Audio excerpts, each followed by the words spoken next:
Hello friends, I am Pushpendra. दोस्तों, आज का जो हमारा लेक्चर है ये टाइम टेस्ट से जो है प्रकार से क्वेश्चन आपके एग्जाम में पूछे जाते थे, उसी पर जो है बेस्ड क्वेश्चन है। उसके अभी तक जो हम क्वेश्चन पढ़े थे वो एक प्रकार से हमने पढ़ लिए थे कि घड़ी में जो है दर्पण के सामने जल में कैसा प्रतिबिंब बनेगा, उसकी बात हमने कर लिया था। आज जो हम लेक्चर जो हमारा है उसके कुछ क्वेश्चन सभी हमने देखे थे। आज क्वेश्चंस पे बेस्ड ये लेक्चर है कि क्वेश्चन किस प्रकार से एग्जाम में पूछे जाते हैं, वो चीज यहाँ पे हम आपको बताने वाले हैं। तो आज जो है क्वेश्चन हम कुछ देख चुके थे, अब जो है नेक्स्ट हमने दर्पण वाले देख लिए थे, अब हम थोड़ा जल वाले भी देख लेते हैं। ठीक है, जल वाले भी देख लेते हैं। अब ये कह रहे हैं एक घड़ी में जिसमें 3, 6, 9, 12 की जगह केवल एक बिंदु, मतलब ऐसे बता रहे हैं 1 बिंदु, 2 बिंदु, 3 बिंदु, 4 बिंदु, ऐसे बिंदु हैं घड़ी में। मतलब पूरे और बाकी सब ऐसे ऐसे बिंदु नहीं दिए रहते हैं, मतलब 12 नहीं लिखा है, ऐसा लिखा गया है, केवल बिंदु हैं, केवल पॉइंट रखे गए हैं। अब उसके बाद में दर्पण के सामने ऊपरी सिरा नीचे रखा जाता है। अब जब दर्पण के सामने इसको ऊपरी सिरा नीचे रखोगे तो बिंदु हैं तो ये उल्टे हो जाएंगे एक प्रकार से। तो अब बिंदु हैं, अब ऐसा नहीं है कि यहाँ पे 12 लिखा हुआ था, तो इसको जब उल्टा मतलब ऐसे उल्टा करोगी, जब जैसे एक प्रकार से आप सपोज कर लेते हैं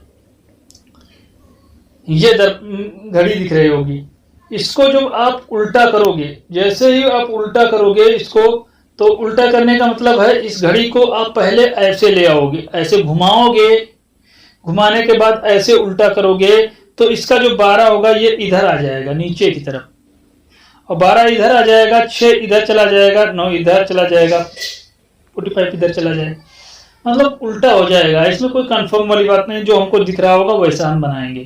इसमें जो है 17, 90 से जो है घटा दिया जाता है। आज जो हमारा ये लेक्चर है वो जल वाले प्रतिबिंबों पे बेस्ड है, और जल वाले प्रतिबिंबों से किस प्रकार से क्वेश्चन पूछे जाते हैं उसका जो है। तो जल वाले प्रतिबिंब ये है 17:90 जो है उसमें घटा दिया जाता है। अगर जो जल में दर्पण में प्रतिबिंब पूछा जाए और उसके बाद में उसमें कोई पॉइंट दिए गए हों, कुछ ऐसे दिए हुए, ये जैसा कुछ दिख रहा है इतना अंकित है, और घड़ी को उसको लंबवत रखा जाता है, या दर्पण में अभी तक जो हम देख रहे थे घड़ी इधर थी तो ये ऐसे दिखा जा रहा था, ये ऐसे देखा जा रहा था 9।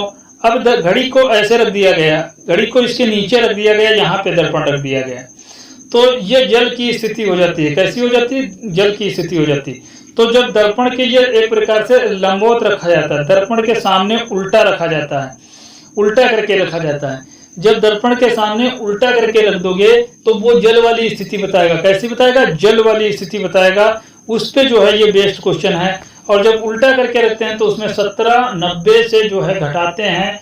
मिनट में अगर जो 60 से ज्यादा आता है तो उससे 60 घटा देते हैं, और अगर जो हम मिनट हमारा एक प्रकार से कहने का मतलब है यहाँ पे एक प्रकार से 60, 90, और अगर जो मिनट हमारा कितना आता है, मिनट जो हमारा आता है वो 60 से ज्यादा, तो उसमें हम एक प्रकार से 60 घटाते हैं, और 17 मिनट घंटे अगर जो हमारे एक प्रकार से ज्यादा आ जाते हैं तो उसको हम 12 से घटा देते हैं। बस इतना चीज करने वाला है, बाकी कुछ नहीं। तो चलते हैं इसका लेक्चर हम यहाँ पे आगे बढ़ते हुए देखते हैं क्या कह रहे हैं। इसका देखिए क्वेश्चन जल वाला ही है। ये जल वाले का मतलब एक प्रकार से कह रहे हैं ऊपरी सिरा नीचे रखा जाता है। एक दर्पण में इतने बिंदु अंकित हैं, और एक दर्पण के सामने इसका ऊपरी सिरा नीचे रखा जाता है, ऊपरी सिरा नीचे कर दिया जाता है। ये जल वाली स्थिति बन जाती है। तो अब ये जल वाला प्रतिबिंब बन जाएगा। तो एक व्यक्ति न प्रतिबिंब के समय मतलब इतना पड़ता है, जब उल्टा करके नीचे रखे, ऊपरी सिरा नीचे रख दोगे, ऊपरी सिरा नीचे रखोगे तो 12 जहाँ पे होगा जो 12 होगा वो 6 बन जाएगा। तो नीचे करके लिखा जाता है। तो 4:40 पढ़ा जाता है। 4 कितना मिनट पढ़ा जाता है? 40 मिनट पढ़ा जाता है। तो आपको बताना है कि उसका वास्तविक समय क्या होगा। अब 17, 90 इसमें से घटा दीजिए, जो भी आया आपका आंसर होगा। 17, 90 में से 40 घटा दोगे, डायरेक्ट 40 घटाओगे तो यहाँ पे 50 बच जाएगा। अब देखो किसी के लास्ट में 50 दिख रहा हो, वही हमारा आंसर होगा। अब देखिए ये 17, 50 था, 17, 50 में से घटा रहे थे 4, 40, तो 17 में से 4 गया, कितना बच जाएगा? 13 होता है।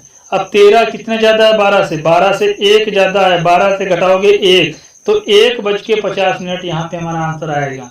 ठीक है, 1:50। अगला देखिए, यदि घड़ी में इतने इतने बिंदु अंकित हैं, उसके सामने, घड़ी के सामने उसको जो है नीचा करके, उल्टा करके रखा जाता है। अब उल्टा करके रखा जाएगा तो 17:50 डायरेक्ट घटाओ, 17:50 यहाँ, सॉरी 17:90 घटाएंगे, 50 नहीं, 50 तो यहाँ पे गया है, तो यहाँ पे 40 बच जाएगा, और ये 17 में से 8 जाएगा तो 9:40। देखो कहीं पे आंसर दिख रहा हो, वही वाला टिक कर दीजिए, वही सही आंसर होगा। इसी प्रकार से अगला देखिए, ऊपरी सिरा नीचे करके रखा जाता है, बजा कितना, 4:15। 4:15 का समय हुआ है, निम्नलिखित में कौन सा सही होगा? डायरेक्ट 90 घटा दीजिए, 15×10 कितना होता है, 45 होता है। अब यहाँ पे देखिए 17 था और यहाँ पे हम घटा रहे हैं 90। अब 90 घटाओगे तो कितना बचेगा? 90 जब हम जैसे ही घटाएंगे 15 से, तो यहाँ पे बच जाएगा 75, और यहाँ पे जो है 75 बच जाएगा, और इससे क्या है, यहाँ पे 17 बचा होगा। 17 में से 4 चले जाएंगे, कितना बचेगा? 13 बच जाएगा। तो सॉरी, 17 में से 4, 1 मिनट देखिए, 17 में से 4 बच जाएगा, तो यहाँ पे 3 बच जाएगा, 3 बच जाएगा, और 7 में से 4 जाएगा तो एक प्रकार से 13, यहाँ पे 13 बचेगा, तो 3 बचेगा। इसका मतलब 13:75 होगा। कितना होगा? 13:75। अब ये चीज यहाँ पे समझने वाली है, 13:75 होता नहीं, कितना नहीं होता, 13:75 नहीं होता है। होता क्या है, अब इसमें जो है 75 ज्यादा हो रहा है। अब इसमें जो है हम 60 घटाएंगे, 60 जब घटाएंगे तो एक इधर जोड़ेंगे, क्या करेंगे, इधर जोड़ेंगे, एक इधर जोड़ेंगे। अब जब 60 इधर हम घटाएंगे तो एक इधर जोड़ेंगे। अब जैसे यहाँ पे 60 जैसे ही घटेगा तो ये इधर आ जाएगा 15, और बच्चा कितना होगा, 60। यही 60 मिनट बराबर 1 घंटा होता है। 1 घंटा उधर हम जोड़ देंगे, उधर जोड़ेंगे तो ये हो जाएगा 14, तो ये 14:15 होगा। तो 12 में से 12 घटाओगे तो 2 बच जाएगा। तो देखिए कहीं पे 2:15 दिख रहा हो, वही हमारा सही आंसर हो। इसको जो है हम इसीलिए क्वेश्चन में समझा रहे हैं आपको, उसमें नहीं बताया था हमने कि ये जो है कैसे आता है। इसको जो है करने का तरीका यही है कि जितना आएगा, जो मतलब 60 से ज्यादा आएगा तो उसको जो है एक प्रकार से उसमें ऐड कर दिया जाएगा, उससे उसमें उसको जो है उसमें जोड़ दिया जाएगा, आगे जो है उसको वहां पे जोड़ दिया जाएगा। ठीक है। अब यहाँ पे देखिए 4 बजे घड़ी की सुइयों के मध्य कितने अंश का जो है कोण बनेगा। अगले जो है वो कोण वाले आ गए, कोण वाले आ गए। 4 बजे घड़ी की सुइयों के मध्य कितने अंश डिग्री के कोण बनेंगे। जब 4 बजा होगा तो एक 12 पे होगी, एक 4 पे होगी, तो इनके बीच में कोण कितना होगा। अब डायरेक्ट जब पूछे 4 बजे, 5 बजे, 6 बजे, 7 बजे, 8 बजे, 9 बजे, 10 बजे, 11 बजे, 12 बजे, कोई ये ना कहे कि 4:15, 10 मिनट, 1 मिनट, 2 मिनट, तब ये कोण बताना हो, तो फिर हम फार्मूला नहीं लगाएंगे। जब एग्जैक्ट टाइम पूछे, क्लियर निश्चित समय, मतलब एग्जैक्ट ही टाइम पूछ ले कि उसमें कोई डिफरेंस ना हो, मिनट बज कुछ ना हो उस समय, तो 4 बजे पूछे तो इसका मतलब 4 × 30 कर देंगे। जितना बजा होगा उसको 30 से गुणा कर दो, डायरेक्ट निकल आएगा 4 × 3 = 12 बराबर 120 डिग्री का कोण होगा। आंसर वही सही होगा। अब 9 बजे कह रहा है दोनों घड़ी की सुइयों के मध्य, तो 9 बजे जो हम कह रहे हैं तो 9 × 3 = 27, 270 डिग्री कहीं पे दिख रहा हो, बस वही आंसर हो जाएगा। अगला देखिए 8 बजे से दोपहर 2 बजे तक कितने डिग्री का कोण बनेगा। 8 बजे से दोपहर 2 बजे तक, देखिए 8 बजे से दोपहर 2 बजे तक बता रहे हैं, ये प्रातः की बात कर रहे हैं, शाम की बात नहीं कर रहे हैं। देखिए 8 बजे से दोपहर 2 बजे तक, अब 8 से 2 बजे तक बता रहे हैं, तो 8 से 2, अब ये भी एक फिक्स ही टाइम मान लीजिए। 8 बजे जब होंगे उस वहां से लेकर के और घंटे वाली सुई जो है 2 बजे तक जाएगी, तब कितना कोण होगा। अब देखिए इसके बीच में 1 2 होगा, फिर 1 होगा, फिर 12 होगा, फिर 11 होगा, फिर 10 होगा, फिर 9 होगा, तब 8 आएगा। अब खाना, ऐसे क्वेश्चन को करने के लिए हम खाना गिनते हैं, 1 खाना, 2 खाना, 3 खाना, 4 खाना, 5 खाना, 6 खाना। इसका मतलब 6 खाना हो गए, और कितना कोण होगा, 30 से हम इसको गुणा कर देंगे। 6 3 18, 180 डिग्री का कोण बनेगा।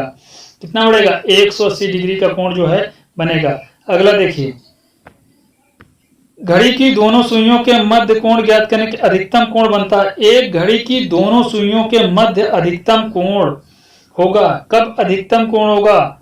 देखिए 12 बजे दोनों सुइयां ओवरलैप कर रही होंगी, उनके मध्य में 0 डिग्री का कोण होगा।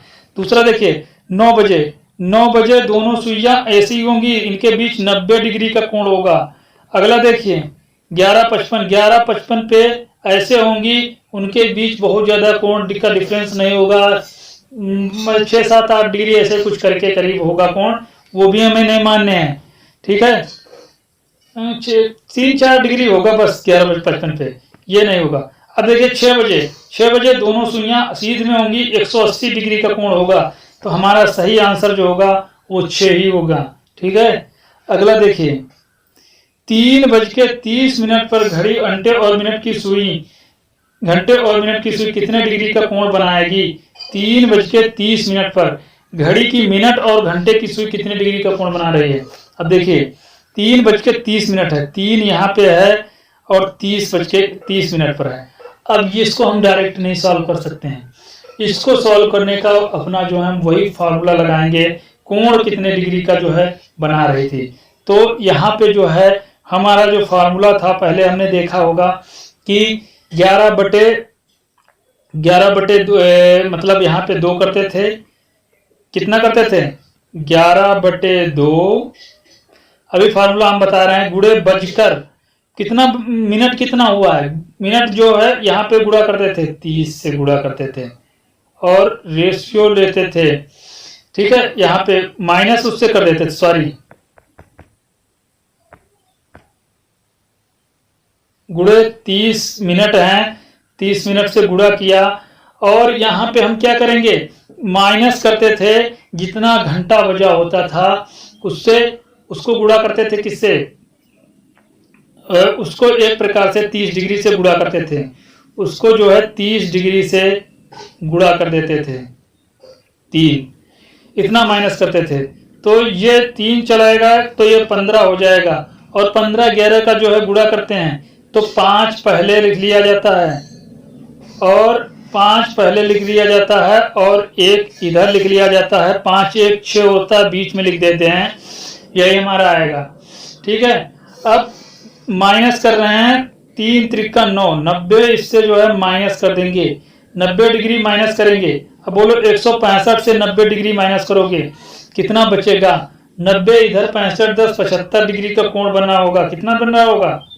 75 डिग्री का कोण बन रहा होगा, डायरेक्ट आंसर। अब ये फार्मूला भी हम आपको दिखाई देते हैं, देखिए ये वाला फार्मूला था, यहाँ पे हमने पिछले लेक्चर्स में हमने जो है इसको बताया था। ये देखिए 11/2 गुणे मिनट कर देते हैं, माइनस बजकर गुणे 30 कर देंगे, बस वही वाला हमारा आंसर आ जाएगा। ये जो है वही आंसर जो है उसका जो है एग्जैक्ट बता देंगे। ठीक है, 3:00 है। अब अगला भी इसका क्वेश्चन एक और देख लीजिए, बस उसके बाद हम इसको नहीं सॉल्व कराएंगे। अब यहाँ पे क्या कह रहे हैं? 8 बजे 8:30 बजे घड़ी की सुइयों के दोनों के मध्य कितना कोण होगा? बताइए 8:30 बजे दोनों की सुइयों के मध्य कोण होगा 11 कितना कर देंगे? 2 गुणे 30 कर देंगे और माइनस कर देंगे इसमें 8 गुणे 30, ये 8 त्रिक 24 होता है, 240 होता है, 2 15 में होता है और 15 गुणा का भी हमने मल्टीप्लिकेशन किया था, 165 डिग्री होता है। कितना होता है? 165 डिग्री। माइनस करेंगे 204, माइनस माइनस कुछ आया मुझसे उससे मतलब नहीं है। ठीक है, माइनस आया उससे हमको मतलब नहीं है। यहाँ पे अगर जो हम घटाएंगे तो कितना हमारा आएगा? देखिए ये इससे जो है घट रहा होगा तो 240 है तो बचा होगा कितना 40 में से 10 में से 5 जाएगा तो 5 बच जाएगा, यहाँ 3 बचा होगा तो इधर से लेंगे कैरी, यहाँ 13 हो जाएगा, 13 में से 5 गए 6, तो कितना डिग्री का आएगा? 75 डिग्री का कोण आएगा। देखो कहीं 75 दिख रहा है, बस वही सही आंसर होगा, वही वाला सही आंसर होगा। ये ऐसे मतलब इसमें माइनस आया होगा, माइनस का 75, तो माइनस को हम इग्नोर कर देते हैं, माइनस से हमको मतलब नहीं। ठीक है, अब 9:30 बजे घड़ी की दोनों सुइयों के मध्य कोण कितने डिग्री का होगा? घड़ी की दोनों सुइयों के मध्य कोण कितने डिग्री का, आपसे 9:30 बजा हुआ होगा। 9:30 बजे घड़ी की सुइयों के दोनों के मध्य एक प्रकार से कोण कितना होगा। आप देखिए 9:30 बजे होंगे तो ये 9 यहाँ पे होगा, ये 9:10 के बीच में कुछ और होगी, तो इसका मतलब 90 डिग्री से कुछ ज़्यादा होगा। 90 डिग्री से कितना ज़्यादा होगा, डायरेक्ट आंसर हमारा 105 डिग्री आ रहा है। यही ना करना हो तो डायरेक्ट भी कर सकते हैं, अगर जो करना चाहते हैं तो कर लीजिए। देखिए 30 यहाँ पे जो मिनट दिया था 11/2 गुणे 30 कर देते हैं, माइनस यहाँ 9 दिया था 9 गुणे 30 कर देते हैं। ये 30 डिग्री है या 11/2 डिग्री है। 30 15 में ये हो गया और 15 11 में होता है 100, कितना 15 11 करेंगे मल्टीप्लिकेशन 165 होता है, माइनस करेंगे 9 3 27 270 होता है। अब बोलिए 270 में से 165 जाएगा, 35 इधर बचा होगा, 35 70 उधर होगा, तो इसका मतलब 15 में 5 यहाँ 5 बच जाएगा और 7 6 6 0 यहाँ 6 बच गया होगा, 6 6 0 1 बचा होगा, 105 डिग्री का कोण। डायरेक्ट जो भी आप सॉल्व कर सकते थे। तो इस तरह से जो है ये क्वेश्चन किए जाते हैं। अब अगला लेक्चर इसका दोस्तों होगा वो नेक्स्ट डे आएगा। और वीडियो आपको अच्छा लगे तो इसको लाइक करिए दोस्तों में, शेयर करिए, सब्सक्राइब करिए। वीडियो देखने के लिए बहुत बहुत धन्यवाद।